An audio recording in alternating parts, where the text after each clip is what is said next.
Alright, 2004 four-wheel drive. Not like you really need to know that. Ram 2500, 5.7 Hemi. Had some friends want me to start making videos, try to help people out. You know, a lot of people can't afford shop prices. You know, start diagnosing problems. I was having a problem with this truck. It's got a lot of new parts on it, but now I've been diving into doing electronic service on it. Started shutting off on me, and some of you might get that little red lightning bolt kick on in the dash. That's all electronic.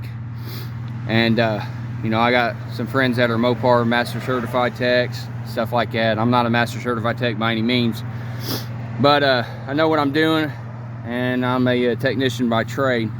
So I'm gonna get started. This truck's got 133,000 miles on it. I've done new coils, wires, plugs, all within the last 4,000 miles. They're all new. Sorry for the sniffles. It's a little cold here in Indiana right now. Now, I went ahead after I did service on it. It was doing all right, but occasionally it'd get that lightning bolt on the dash and it'd shut down. So I went ahead about a week ago. I replaced the electronic throttle body, which recommended by Mopar. Don't clean it, just go ahead and replace it. It's all electronic. Use dielectric grease, which I use this stuff right here. It's awesome. You can use dielectric grease on any electronic terminals that plug into anywhere. So take the intake off. You got a couple gaskets, go ahead and get your gaskets with it, replace it. What I went ahead and did, because I'm replacing a lot of sensors on it just so I know they're fresh and new. This sensor right here, where the light's shining, going into your air intake, that's your air charge sensor. And then this sensor right here, the little square black box, that is your barometric or your map sensor. Dielectric grease on anything I'm showing you. So I went ahead and replaced them. This has all been within the last week. Like I said, the truck doesn't get driven very often. You see some pine needles sitting here and there.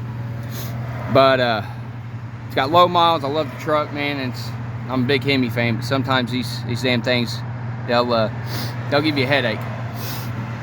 So it shut off on me yesterday after I cleared the codes, did all the reset. And I did order the cam position sensor.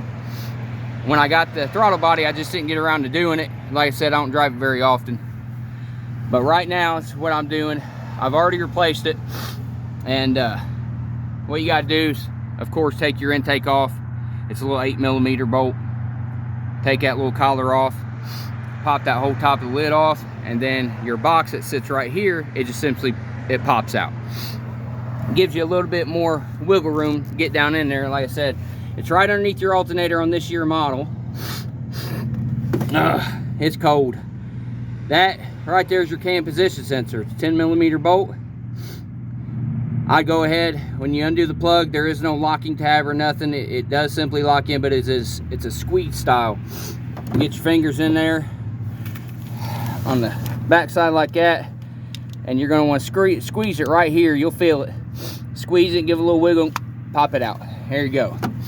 But after you get that bolt out of there, you don't want to break that damn thing and leave it in the motor. Then you have some major issues. So I seen old boy, what he did, and here's the old one.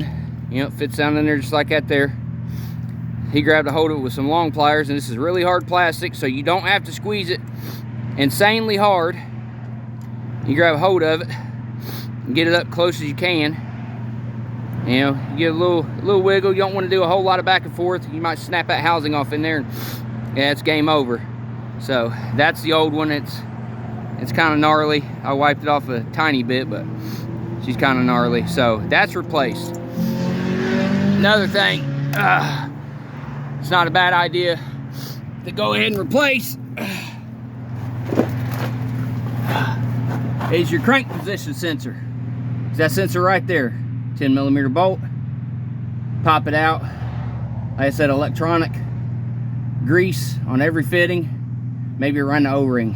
So I went ahead and replaced that too, so I know it's fresh, because sometimes when you get codes kicking on these trucks, before you know it, you're just chasing shit down if you don't know what you're doing. And they're not super expensive. I mean, anywhere from 17 to 70 bucks for all the sensors, the throttle body, about 220 bucks, and then you got to buy the 2 gaskets to go with it. But once you start doing all this, you got your electronic throttle body. There's a way you got to program these if you're not just going through and doing what I'm doing, just freshening it up as, you know, all the sensors doing. I'm pretty much doing a complete service on it. I want everything new. You know, there's no payments on the truck. I want it to run as long as it can. But when you do all these, you get that back in there. Like I said, dielectric grease on everything, keeps moisture out, everything. Put it all back together, and any electronics that you do on this truck, this is specifically from Mopar Certified Master Techs, is that you get it all back together. That's your ECU or your PCM. You want to disconnect the positive on your battery after you get everything back together, and you want to hold your key like you're trying to start the vehicle. Hold it to the start position for 30 seconds to 1 minute. And what that does, it drains the power out of that ECU or that PCM, and it clears all the old codes. So once you replace certain sensors, throttle body, all that good stuff, you want to reset it, drain the power out of the ECU, clear the codes, and go from there. So cam position sensor right under your alternator, as you can see, it's right there. It wasn't super hard getting out. Sometimes they could be a little bit of a pain. It's not a super tight fit, but it's not the easiest thing to get to. Best thing I would recommend is you want to pull it out straight as possible. Take the time just to go ahead and undo your intake. Take the air intake off, get it out of your way. Man, it gives you a whole lot of room so you can come in straight and you're not at an angle trying to, you know, take a chance of breaking. You want to go in straight with it and pull it straight out.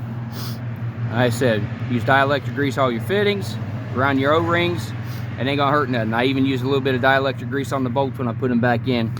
That one was kind of tedious putting back in, and you don't want to lose it because there's certain types of threads. You can't just put any odd bolt in there. So yeah, make sure you finger tighten it first, get it started real good, and then go ahead and torque her down. But this is my first YouTube video, and there's going to be more, so we're going to go from there. Like I said, I've checked all the wires and all that good stuff, put it back together, and clear the code, see what we got.